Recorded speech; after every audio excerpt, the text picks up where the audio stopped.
Karoline A Leavitt. 93% decrease of illegal aliens crossing the southwest border between ports of entry from May 2024 under Joe Biden, when they encountered more than 117,000 illegal aliens. And this particular statistic is absolutely astounding. In the month of May, under the Trump administration, 0 illegal aliens were released into our country by Border Patrol. Let me say that again.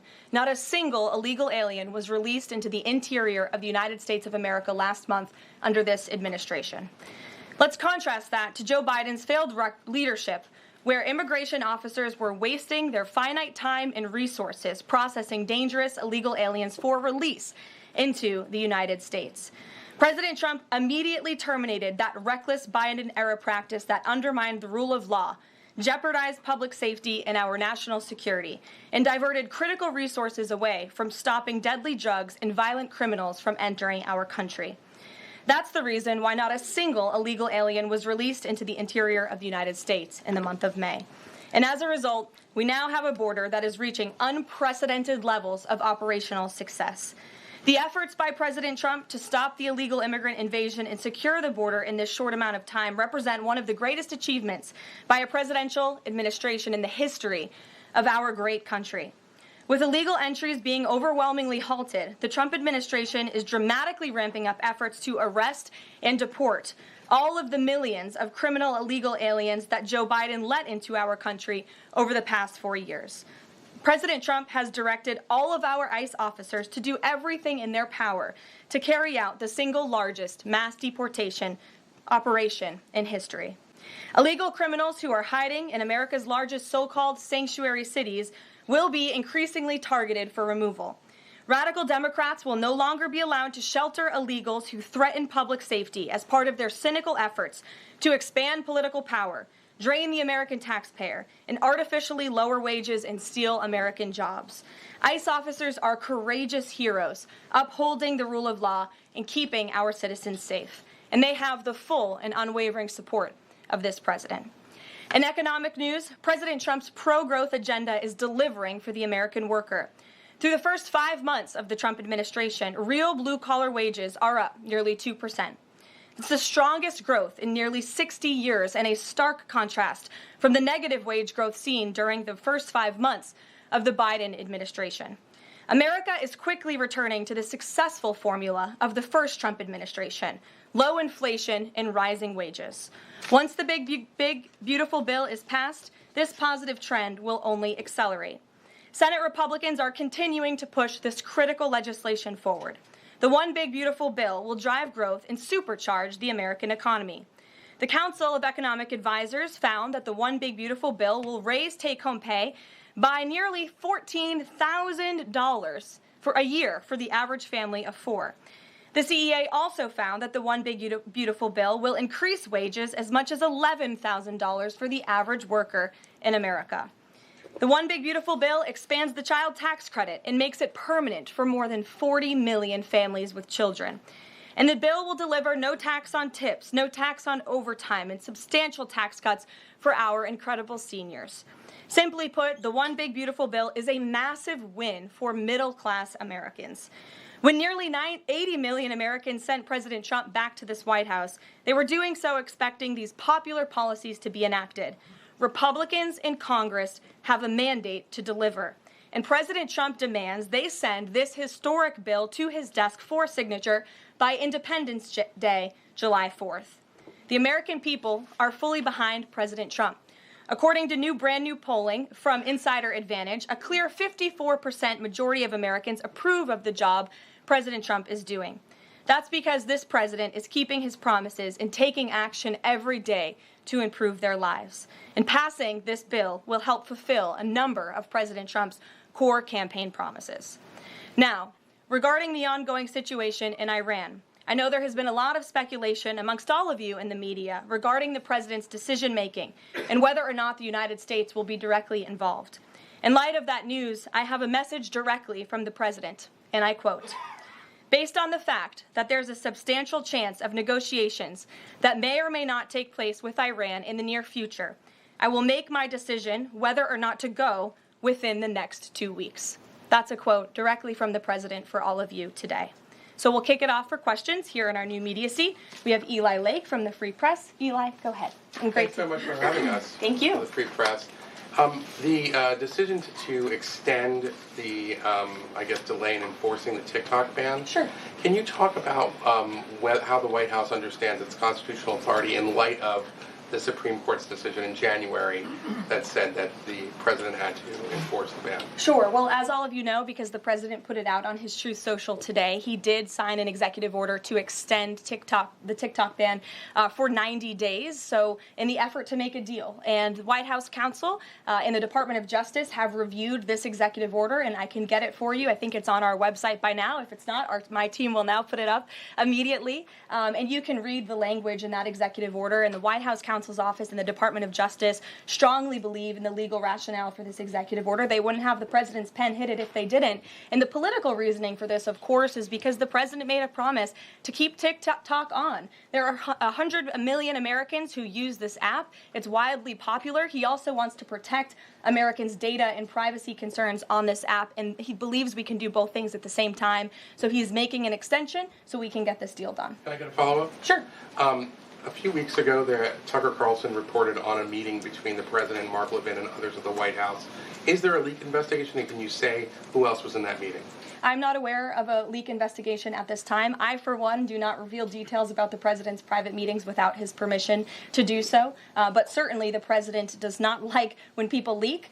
He takes that very seriously. This entire administration takes that seriously, and that's why you've seen at agencies some of the cabinet secretaries have been given the authority by the president to let go of staff who are engaged in such leaks, especially those that risk American national security. Sure. Go ahead. Karoline, thank you. So Rhino warmonger Lindsey Graham, he recently called on the U.S. to go all in. That's quite the lead to a question. Right. What's your message to everyday Trump supporters? Not the Tucker Carlsons or other big names, but everyday Trump supporters, grassroots who voted for President Trump to stop the wars, rejected this in the primary, going into another war with voting against Nikki Haley, and they want to see non-U.S. involvement in this war. What's your message? Trust in President Trump. President Trump has incredible instincts, and President Trump kept America and the world safe in his first term as president in implementing a peace through strength foreign policy agenda. And with respect to Iran, nobody should be surprised by the president's position that Iran absolutely cannot obtain a nuclear weapon. He's been unequivocally clear about this for decades, not just as president, not just as a presidential candidate, but also as a private citizen. In fact, I have some quotes for you. In 2011, President Trump said, America's primary goal with Iran must be to destroy its nuclear ambitions. We cannot allow this radical regime to acquire a nuclear weapon that they will either use or hand off to terrorists. In 2015, the president said the problem is that Iran poses an existential threat to Israel, our Middle Eastern allies, and the United States. And of course, the president has repeated that in his first term as president and his second term as president as well. That's why he was adamantly opposed to the disastrous Iranian nuclear agreement that was implemented by President Obama. And it's why he has given great latitude and given a lot of effort to achieving a diplomatic solution. But he's been very clear. Iran went for 60 days when he gave them that 60-day warning without coming to the table. On day 61, Israel took action against Iran. And as I just told you from the president directly, he will make a decision within 2 weeks. A follow-up? Sure. Go ahead, Natalie.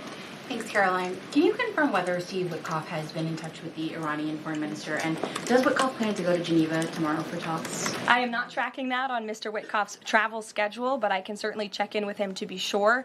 As for correspondence between the United States and the Iranians, I can confirm that correspondence has continued. As you know, we were engaged with 6 rounds of negotiations with them in both indirect and direct ways.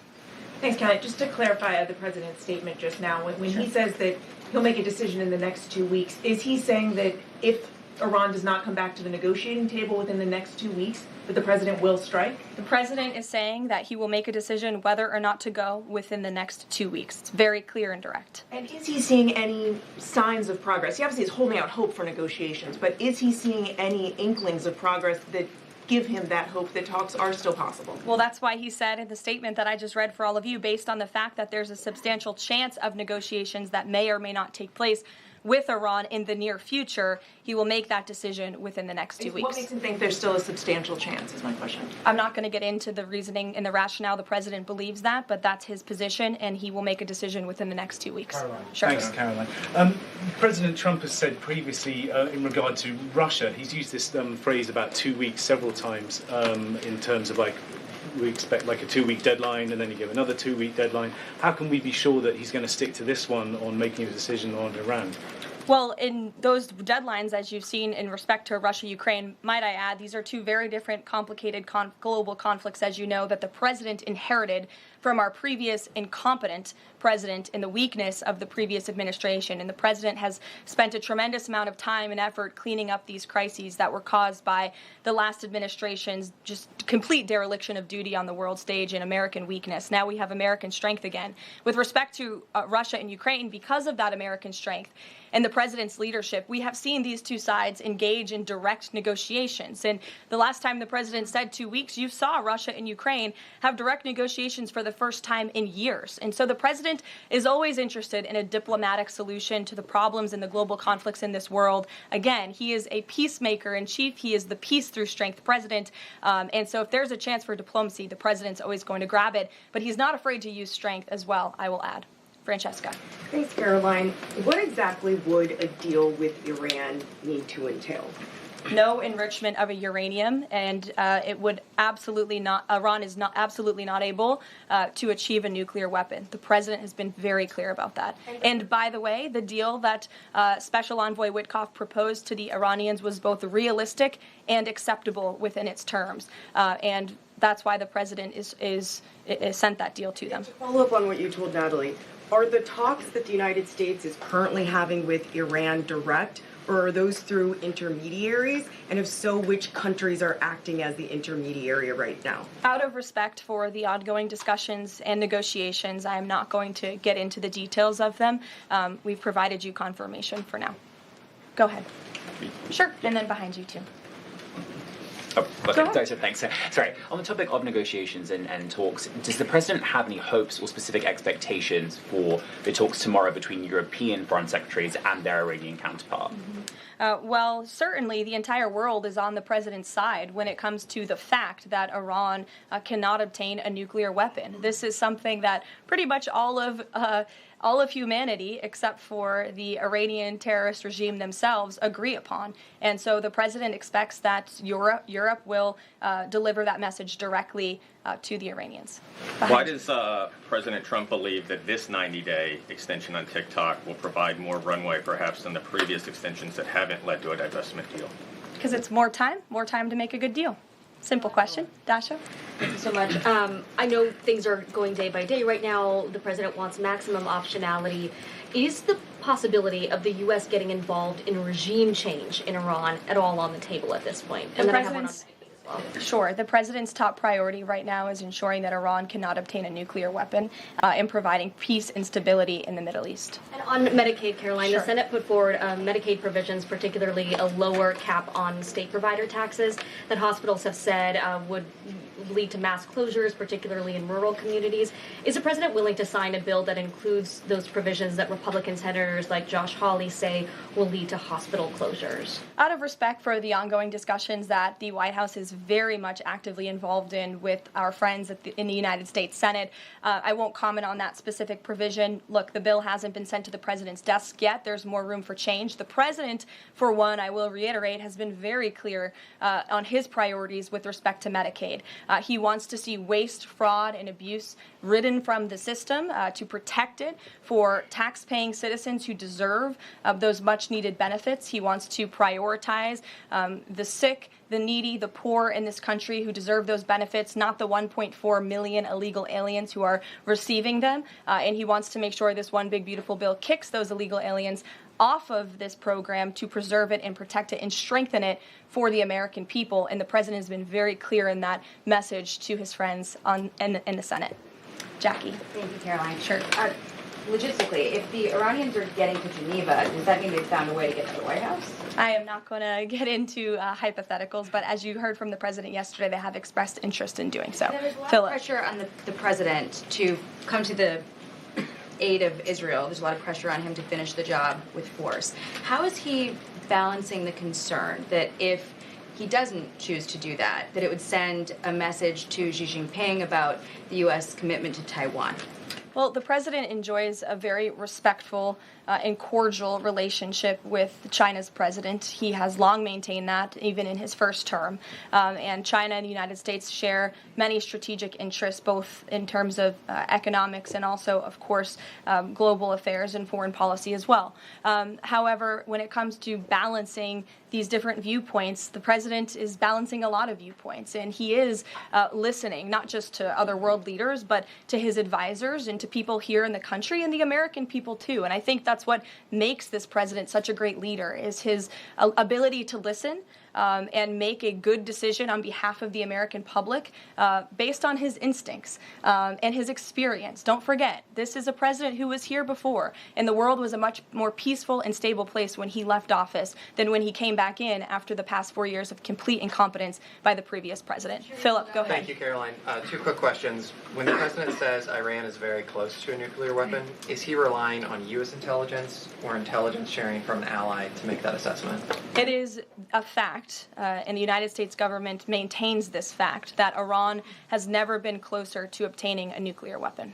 And then if the U.S. were to take some type of military action, would the president go to Congress to seek war authority? I'm not going to engage in hypotheticals. I gave you the statement from the president. He'll make a decision within 2 weeks. Thank you, Caroline. Sure. Go ahead. Thanks, Caroline. Mary and then Elizabeth. Two questions, one on Iran and then the second on something Jasmine Crockett said this morning. So given that we know the Iranian government did order an operative to assassinate the president, is there concern that Iran might respond with non-traditional military ways to some kind of strike on Iran, such as another assassination attempt? And has the Department of Justice looked into this last attempt on the president's life? I believe Secret Service and the FBI have looked into the 2 assassination attempts that took place against the president, both of which were sad days in our nation's history. So I would defer you to the Department of Justice on where those investigations stand. But as for your question regarding Iranian retaliation, I'm not going to engage in hypotheticals again, but I can assure the American public and the world that this administration is prepared and ready to defend American interests and assets, not just in the region, but here on our homeland as well. Thank you. And then really quick on Jasmine Crockett, she said, I believe, that Trump supporters are mentally ill before calling for bipartisan support against the president. Can you respond to that, especially considering she's a rising star in the Democrat Party right now? She is a rising star. It's quite something to behold, actually. I hope that she continues to be a rising star for the Republican Party, at least. I think it's incredibly derogatory to accuse nearly 80 million Americans of mental illness. The last time I checked, Jasmine Crockett couldn't dream of winning such a majority of the public as President Trump did. And the America First movement, which President Trump has built, is filled of hardworking patriots, the forgotten men and women, business owners, law enforcement officers, nurses and teachers, and middle America, as we all know, from where you all grew up, outside of this beltway. That's who makes up this president's movement. And Jasmine Crockett should go to a Trump rally sometime, and she can see it for herself. Jennifer. One on North Korea and one on China. On North Korea, they launched some rockets into the ocean today. What does the White House make of that? Do you read any meaning into that timing of that launch? And then on China, do you have any reaction to Xi Jinping's offer of intervening in Iran diplomatically?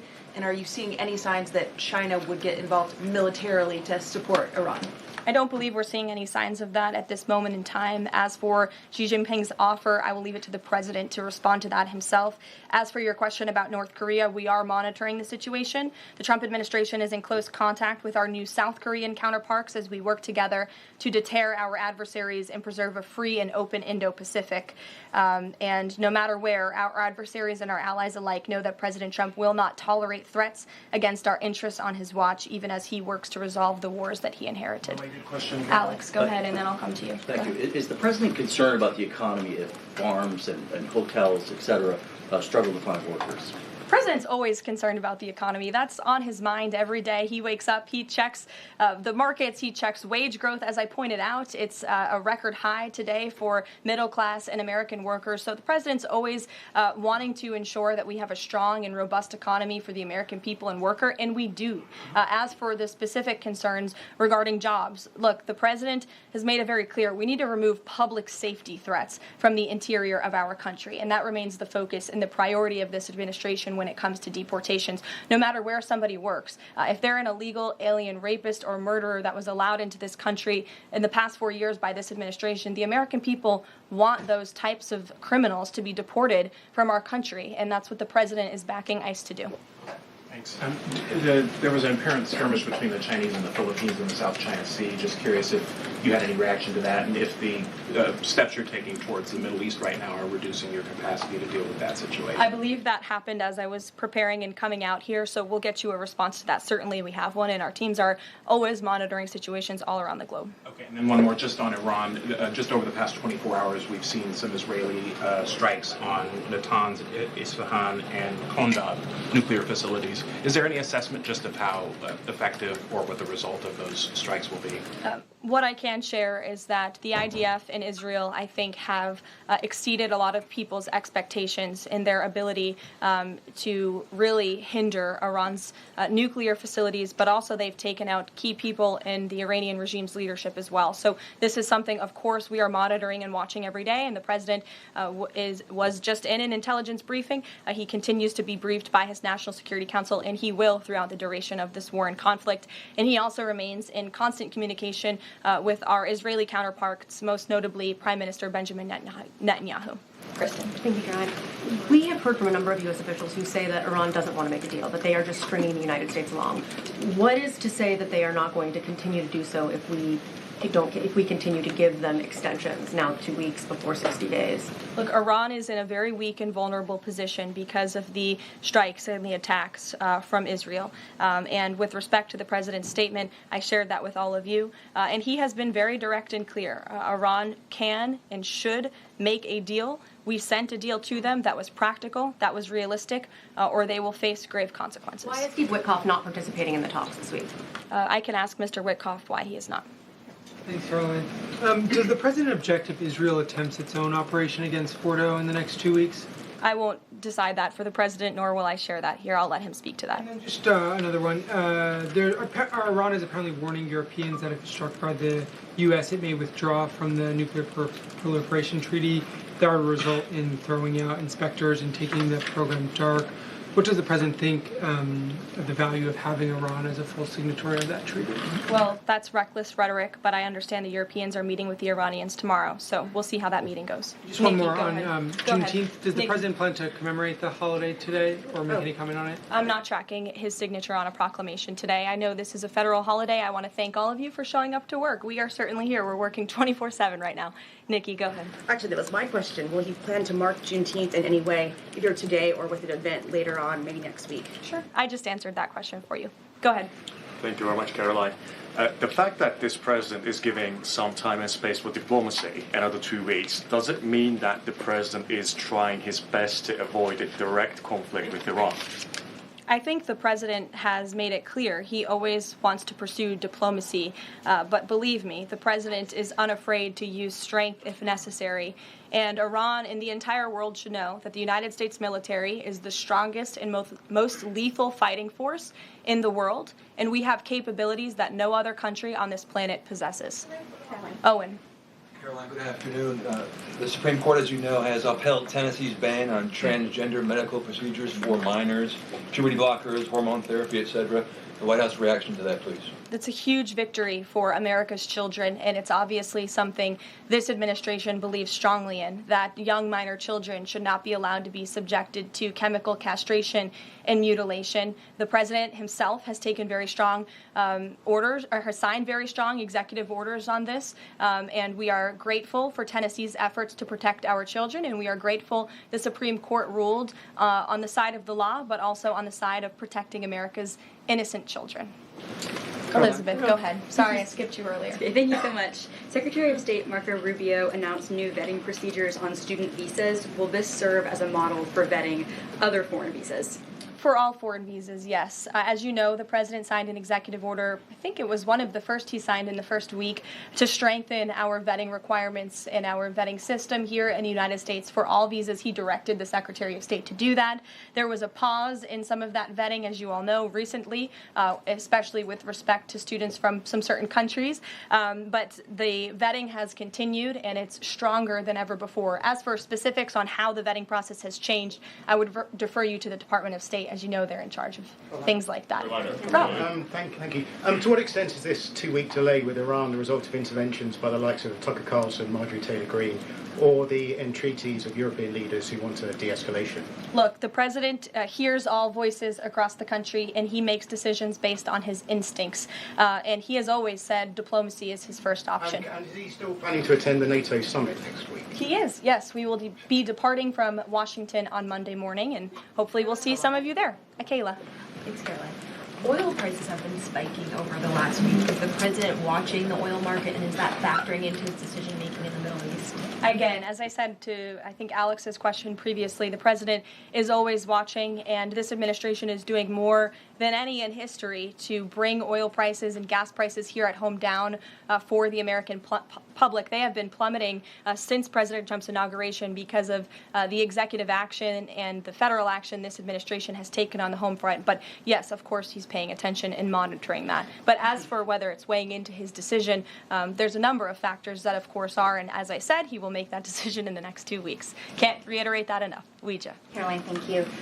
With regard to a potential deal, Iran has said it will not negotiate under duress. Does the president believe there should be a ceasefire in these next 2 weeks as the U.S. tries to broker a deal? That's not what he said in the statement he dictated to me, so I won't get ahead of the president or add anything additional to the statement that he gave me the liberty to share with all of you. And then just to follow up on how close Iran is to a nuclear weapon, can you clarify when the president said a few weeks away, did he mean obtaining enough enriched uranium to start building a weapon, or did he mean Iran is a few weeks away from completing the production of a weapon? I'm glad you asked that, Ouija. It's an important question, and it's one, frankly, the media has been getting wrong. Let's be very clear. Iran has all that it needs to achieve a nuclear weapon. All they need is a decision from the supreme leader to do that, and it would take a couple of weeks to complete the production of that weapon, which would, of course, pose an existential threat not just to Israel, but to the United States and to the entire world. And that is something that the entire world, including countries like Russia, is in agreement with, that Iran should not and cannot obtain a nuclear weapon. And that's why the president believes that, and he's believed that, again, not just his political career, but frankly, his entire life. So it Michael. sounds like it's the former, just to be clear. Correct. That they have the components. Okay, Correct. thank you. Michael. Caroline, as we look forward to the NATO summit next week, Spain right now is threatening not to oblige the president's request for all NATO countries to spend at least 5% of their GDP. Does the president take issue with this, with Spain right now? I didn't see Spain's comments. I'll make sure the president sees them, and I can assure you he wants to see all European countries pay their fair share and meet that 5% threshold. It's only fair considering the American taxpayers have given a significant chunk of money to the tune of billions of dollars to support our mutual interests and our assured defense. So I will let him speak to that, but he's made his priorities for our European allies quite clear, including Spain. Thank you, Caroline. One last question. When it comes to the president's position on foreign policy in general, is there a phrase that the White House has coined? Is there a Trump doctrine? Does the president like to talk about this? Anyone here in the White House talking about this? And if so, if there is something akin to a Trump doctrine, how would you define it? America first, always. And with that, I think I'll leave you. I know there's a lot of news in the world right now. As you know, our team is always here to answer your questions. And the president, I am sure, will take more questions from you guys at some point this week, as he always does in the effort of transparency. I appreciate your being here on a federal holiday. And we'll